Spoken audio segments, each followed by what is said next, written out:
Maintenant, on va faire un petit chapitre sur des exemples de propagande de guerre. Parce que c'est très facile de rigoler de la propagande de guerre toute naze qu'il y a dans le camp d'en face, la propagande de guerre pro-russe ou pro-chinoise ou peu importe. On va prendre deux exemples. Un exemple de propagande de guerre purement franchouillard franco-français pour l'OTAN, comme il y a souvent à la télé. Mais vous allez voir, c'est quand même des grosses ficelles. Et celui-là, qui fait que c'est très très compliqué de comprendre ce qui se passe et de discerner le vrai du faux pendant la guerre. On va vous montrer un exemple là, qui explique en quoi c'est impossible de discerner quoi que ce soit et qu'il faut faire confiance à rien en fait, à rien. Surtout sur Twitter. Il y a une vidéo qui a tourné, d'abord avec ce genre de titre. Des soldats ukrainiens laissent leurs camarades blessés tout seuls. Et donc là, bon, il y a une bombe qui tombe, un mec qui tombe, et les autres se relèvent, et grosso modo, ils lui piquent ses affaires, et ils le laissent blessé là. D'accord? Donc ça, c'est le premier truc qui sort. En même temps, il y a la même vidéo qui sort, sous d'autres comptes. Après qu'une grenade tombe sur un groupe de Russes, donc cette fois c'est des Russes, regardez ces ordures, ils volent le matos de leurs camarades, aucune solidarité chez les Russes. Donc on a la même vidéo, et deux camps qui se disent c'est les autres. Et c'est vrai que sur les soldats là, on voit pas le scotch jaune qu'il y a dans l'armée ukrainienne, et on voit pas d'insigne russe non plus. Hein. Ça pourrait être n'importe qui en fait. Donc ça c'est Slava Ukraini, c'est un compte pro-ukrainien qui se moque des Russes en disant que c'est les Russes. Et ensuite, il y a enfin des comptes, et des deux côtés aussi, hein, qui vont montrer que c'était bidon en fait, c'est un montage.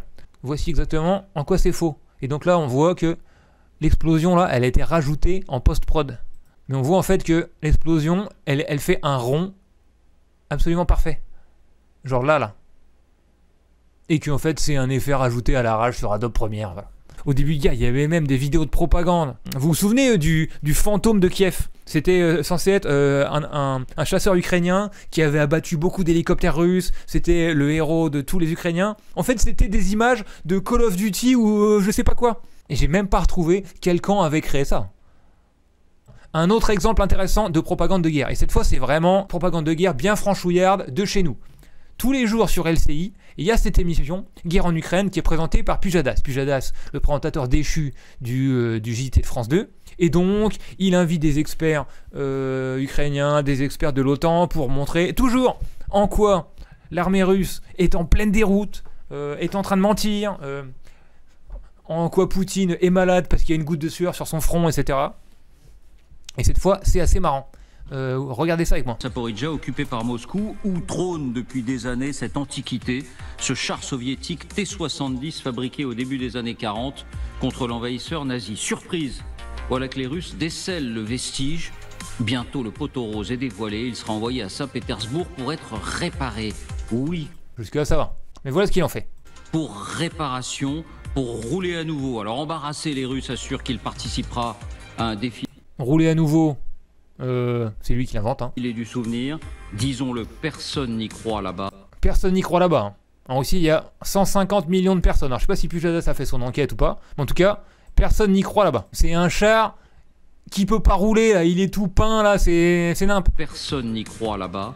Tout le monde s'est fait à l'idée que cette armée russe, dans cette armée russe à bout de souffle, tout écoutez est bien. bon, même les vieilleries de 80 ans. Qu'est-ce qu'il est en train de lire? Un vieux bout de papier écrit par son petit-neveu ou par son poteau de l'OTAN, là. Pour boucher les trous face à la menace ukrainienne, 80 ans, et toutes ses dents, en tout cas dans quelques semaines, après réparation, on en est là, semble-t-il. Semble-t-il. Et donc c'est comme ça tout le temps sur LCI. C'est comme ça tout le temps sur LCI.